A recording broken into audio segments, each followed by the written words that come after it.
Gamers and gamerettes, LT here, and today I want to talk about a Reddit post that caught my attention while scouring the internet for news like a rat looking for cheese. And by the way, watch till the end because I'm announcing the winner of the Slay the Spire giveaway. Or you can just skip to the end right now if you're here for the giveaway and not interested in hearing my ugly voice and my bizarre accent. No offense, don't worry, no offense taken whatsoever. I will find you. Today, I want to talk about the parry mechanic. Yep guys, that secret OP button where you press something at the exact right millisecond and your character becomes Asuka from Tekken. You start deflecting swords, claws, lasers, rockets, your mom's 300 miles per hour slipper and maybe, just maybe, your dad's phone calls. The post is titled, Give Parry a Rest, and the Redditor says that the parry mechanic is starting to appear in way too many games. They say it makes perfect sense in Soul-style games where, the combat is built around timing and dueling. But outside of those games, they think it's becoming copy-paste freaking design. They also point out that parrying is now showing up in action games, platformers, and even survival horror. And their main complaint is that the mechanic is starting to feel, well, a bit forced really. One example they mentioned is Silent Hill F, where the protagonist is a high school girl fighting monsters. The Redditor said, why is she suddenly parrying monsters like a trained martial arts master? And the image is kind of funny, guys. It's like Boo from Monsters Inc. deflecting a great sword slash with her bangs after training 6 years with Batman. Anyways, the post also mentions Resident Evil Requiem, where 2 late game boss fights force players to rely on parrying to win. And I really think that's where their frustration started kicking in hard. Because based on what he's saying, the mechanic is no longer optional and it's becoming mandatory. And it's also like, it makes player feels like the game is forcing them into one specific playstyle. And some people enjoy the mechanic a lot, and others don't. But we'll get to that later on, don't worry guys, don't worry, we will interpret as much as we can. And then they ended the post with some, hilarious exaggerations like Mario parrying Bowser's fireballs with his mustache. that was the best one of them all. Call of Duty soldiers punching RPG rockets out of the air. Princess Peach deflecting red shells with her dress in Mario Kart. If Nintendo does that tomorrow, I would absolutely go and buy Mario Kart right now. For scientific purposes, of course. But the Redditor actually raises a very big question here. Are parries actually becoming overused, or are just players noticing them more because modern combat systems rely heavily on timing mechanics? Because listen guys, where all fairness is due, parries can be incredibly satisfying. I mean, pulling off a perfect counter in Souls-like games, which I will never know because I hate those freaking games, makes you feel like an absolute freaking legend. But at the same time, I mean, when every game wants you to parry everything from swords to monster claws to weird tentacles to freaking nukes, it does actually start feeling like these developers, they discovered one freaking amazing mechanic and they decided to implement it in every game and reuse it over and over again until 2035. So in this video, I'm going to try my best to break this debate down as much as possible. Firstly, I'm going to give you 3 reasons why the Reddit post actually has a very good point. Then I'll talk about 3 reasons why parrying deserves to be implemented in every single freaking game. And by the end of the video, I'll give you my take on whether the greedy studio bastards should really give Parry a freaking rest. Okie dokie, let's start with the side that agrees with the Reddit post. Because listen, whether you love parries or hate them, there are some real reasons why people are starting to get tired of seeing this mechanic everywhere. And the first one and the most obvious one of them all, and it's something I like to call the soulsification of combat. You see guys, ever since Dark Souls exploded in popularity, a lot of studios started looking at that formula and thinking, we'd like to take some of that. And listen, the Souls combat formula is freaking amazing. Although I hate it so much, but when I watch those videos, I don't know, my adrenaline gets pumped up like crazy. I mean the careful timing, risk versus rewards, the enemies that punish your mistakes, and of course, the legendary freaking parry. But then, something really amazing actually happened. The success of Souls games didn't just, inspire Souls-like games. It started influencing everything. Action games, adventure games, platformers, Star Wars games, even horror games. Like now, every combat system started revolving around the same freaking rhythm. The enemy attacks, you time the button. That's the sound of a parry, by the way.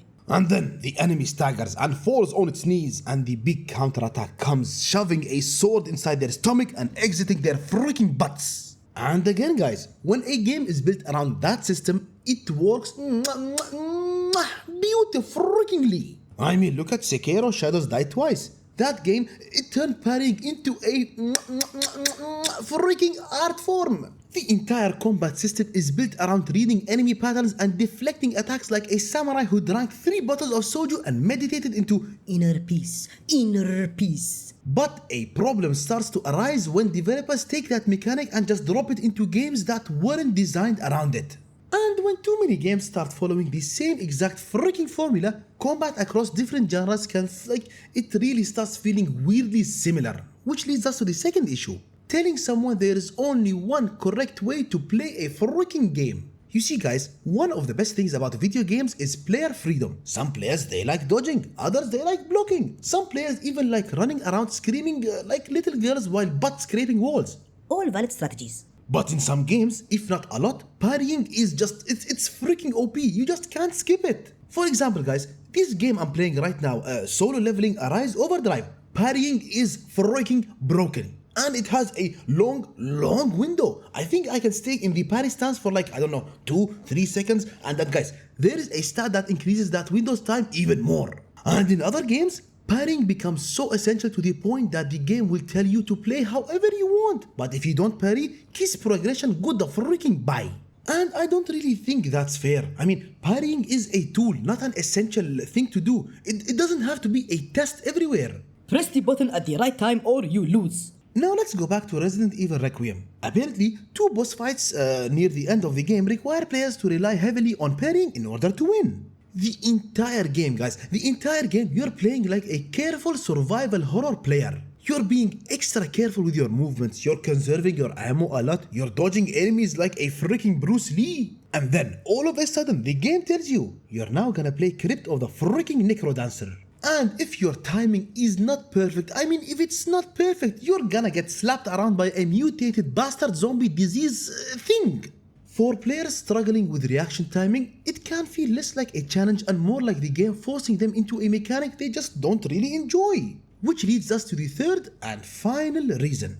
Over-centralizing one freaking mechanic. And by the way, this is a really big one guys. Whenever a single mechanic becomes too freaking strong, it starts overshadowing everything else. You will no longer use all the tools the game give you, and instead you will just parry everything. The enemy will attack, you will parry. The boss will spit acid, you will parry. Your bro will fart in your face, you will parry. Dodging becomes secondary, abilities become secondary, positioning becomes secondary. Everything now will revolve around that stupid freaking parry window. And once again guys, it feels freaking amazing in games designed around that. But in almost every single freaking game, it just becomes repetitive. Because once you master the timing, and trust me, you will after 10, 20, 50, 100 parries. I mean, if an idiot like me mastered parrying in this game, Well, in all fairness, it has a 3-second window. every fight will start playing out the exact same freaking way. The enemy will attack, you will wait, you parry, you punish, rinse and freaking repeat.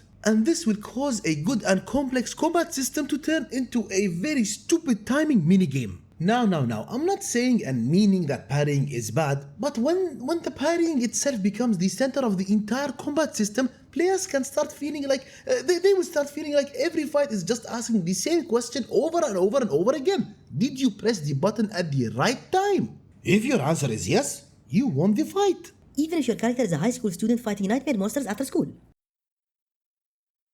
Now that we've explored the agreeing part of the debate, let's flip the coin. Because while the Reddit post does raise some fair complaints, completely dismissing parries would also ignore something very important. When done right, this mechanic is a really good game design. So here are 3 reasons why the parry mechanic still deserves its spot in freaking gaming. Starting with the skill expression it adds. You see guys, one of the biggest reasons players love parrying is simple. They reward skill. They don't reward you with any gear or grinding or leveling you up 10 or 20 levels, it just gives you the timing and awareness. When you pull off a perfect freaking parry, it feels incredible because you earned it. You guys, you read the enemy attack, you reacted at the exact moment, and suddenly the entire fight flips in your favor. You parrying freaks out there, you know what I'm talking about. The moment you parry attack and then follow it up by a big counter attack. You're literally looking the boss in the eye and telling him, I am the freaking boss. Games like Elden Ring and Dark Souls prove how powerful this feeling can be. In those games, from what I've seen and heard, mastering parry pumps your satisfaction levels to the freaking maximum. You can feel yourself improving as a player. I mean, the first time you fight a boss, you're panicking, sweating, and pressing buttons like you're trying to enter a GTA cheat code. But after a few attempts, you start reading attacks, you start timing your counters, you start increasing your focus. That sense of player growth is one of the most satisfying things in gaming. And secondly, parrying prevents button mashing. I mean, without mechanics that punish sloppy play, a lot of action games would just turn into spam attack until enemy dies. And that's fun for about 5 to maybe 10 minutes. After that, the combat really starts feeling shallow. Parries help fix that problem because they force players to pay attention to what the enemy is doing. You can no longer just mash buttons and hope things will work out. You have to watch attack animations, recognize patterns, time your reactions, and then all of a sudden, out of nowhere, you become Zhuge Liang instead of becoming just a brute Lu Bu. If the enemy swings its hammer, you respond. If the enemy changes its pattern, you adapt. You're engaging with the fight instead of just spamming one single freaking button like a noob. And when you successfully parry, it makes you feel like you earned it instead of just being an automatic stupid feeling. And finally, I really don't think the mechanic is the problem. The bad implementation is. I mean, the parry itself isn't the issue. The issue is how it's implemented. Because any mechanic can become annoying if it's handled poorly. Stealth can be annoying, crafting can be annoying, open worlds can be annoying. Even healing potions, guys, those things that make you alive, they can be annoying if a game designs them freaking badly. Parries are no different. If they're balanced properly, they can be a fantastic part of combat. But for that to work, a few things need to happen. Firstly, they should usually, most of the time, be optional, not freaking mandatory. Players who love timing mechanics can use them. Players who prefer dodging or blocking can rely on those tools instead. Secondly, the timing needs to feel fair. If the window is so tight that you need superhuman freaking reflexes, players will feel like the game is punishing them instead of challenging them. And if it's too wide, you might as well change it to a freaking block. And lastly, the mechanics should really fit the game's design. I mean, in games that focus on skill-based duels, parries just, they feel natural. In games about surviving monsters with limited resources, maybe they should be used a bit more carefully. And that's the problem with parrying with developers, guys. They treat them like a universal freaking solution. Because, guys, parrying is still a good and amazing mechanics, but it needs good context too. When that context is there, parries can create some of the most amazing combat moments in freaking gaming history. When it's not though, well, going back to our Redditor's example, you'll get Mario deflecting Bowser's fireballs, he will even deflect turtle shells, and even he will deflect Daisy's dress. His loss, idiot. So after looking carefully at both sides of this debate, I'm gonna tell you where I stand in all of this. I don't really think the problem are parries themselves. I think it's just the trend it's going through right now. I mean, gaming has always had these weird phases where one mechanic will get popular and every studio starts implementing the freak out of it. Remember when every game had quick time events? You'd be in the middle of a cutscene and the game would all of a sudden tell you press X or you will freaking die. And then came the phase where every open world game had radio towers you had to freaking climb. You climb the tower, reveal the map, repeat 47 freaking times. Oh, I found a way to bring Ubiflop into the freaking video. And now guys, we might be in the phase of parry mechanics. But it doesn't mean the mechanic itself is bad. It just means the developers need to remember something very important. Not every mechanic belongs in every freaking stupid freaking game. You don't need to add parry because it's trending. You'll really start making the game freaking weird. What if every game starts adding stealth, even for games that make zero sense? What if they added that to Need for freaking Speed and they give you a quest, sneak past the Ferrari without being detected? What? Excuse moi? Parrying and mechanics in general should support the identity of the game, not just exist because another game did it successfully. And guys, I don't really think players hate parries that much. I mean, they hate it when the mechanic takes over the entire combat. They will start hating it when it becomes the only strategy, the only way to play the freaking game. But if parrying itself becomes one of the many tools to use, they can make the combat even better. You dodge some attacks, you block others, and then when you're feeling confident, you go for that risky parry and look like a combat freaking strategist. So, in my humble opinion, I don't really think studios need to give Parry a rest. What they really need is more design discipline. Studios and developers should ask one question before adding any mechanic. Does this actually improve the game we're making? If the answer is yes, then great, go ahead, freaking add it. But if the only reason you're adding it is because other games are doing it, maybe rethink it. Because it's better to not have that mechanic at all than having it and players complaining about it. Balance, my dear developers and developerettes. Balance is the key to everything. Otherwise, we might as well live with the freaking animals. Well, I already live with 6 cats, so I guess that makes me a tiger. Rawr! Guys, thank you so much for watching the video, and I really hope you enjoyed it. Now, time to announce the winner of the Slay the Spire 2 giveaway. But firstly, I would like to thank everyone who commented and joined the giveaway. I threw all your names into the highly advanced, extremely scientific, totally not rigged system known as The Wheel of Doom. And I am proud to announce the winner is... Drumroll please. KASYM3. Congratulations broski or sisterski on winning the freaking giveaway. And their comment, it was pretty wholesome. They said it's their first time hearing about this game, and if they win, they're gonna spend weeks on it. Serious freaking respect. But here's the thing, if you're planning to spend weeks on this game, it will feel, I don't know, really unfair. I mean, not to you, but to the game itself.